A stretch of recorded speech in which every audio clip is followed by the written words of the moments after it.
প্রশাসনের প্রাণকেন্দ্র সচিবালয়ে ভয়াবহ আগুন, পুড়ে ছাই কয়েকটি মন্ত্রণালয়ের গুরুত্বপূর্ণ নথি। ফায়ার ফাইটার নিহত, আহত 2।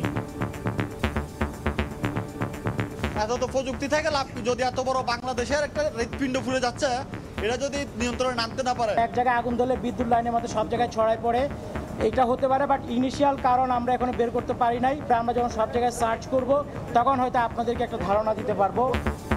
ঘটনাস্থল পরিদর্শনে উপদেষ্টারা। দুর্ঘটনা নাকি নাশকতা জানা যাবে তদন্তের পর। পরিকল্পিত আগুন বলছেন বিএনপি নেতারা। উচ্চ পর্যায়ের তদন্ত দাবি।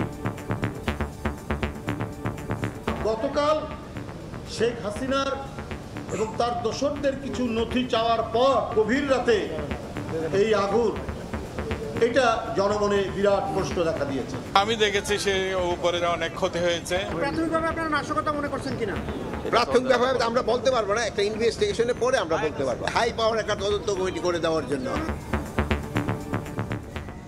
দেখছিলেন প্রধান শিরোনাম। দুপুরের সময় সঙ্গে আছে আমি ইমদাদুল হক। এবার অন্যান্য শীর্ষ সংবাদ। রাজধানীতে আগুনের ঝুঁকিতে ২৫০০ ভবন। অপরিকল্পিত নগরায়ণকে দুষছেন ফায়ারের ডিজি। শহর জুড়ে ফায়ার হাইড্রেন্ট বসানোর পরামর্শ ব্যবসায়ীদের। বিটিআর হত্যার তদন্ত দলে থাকবেন বিদেশি আইনজ্ঞ। অন্য দেশের সম্পৃক্ততা পেলে করা হবে দায়ী। প্রথম বৈঠক শেষে কমিশন চেয়ারম্যান 3 মাসেই কাজ শেষ করার আশা।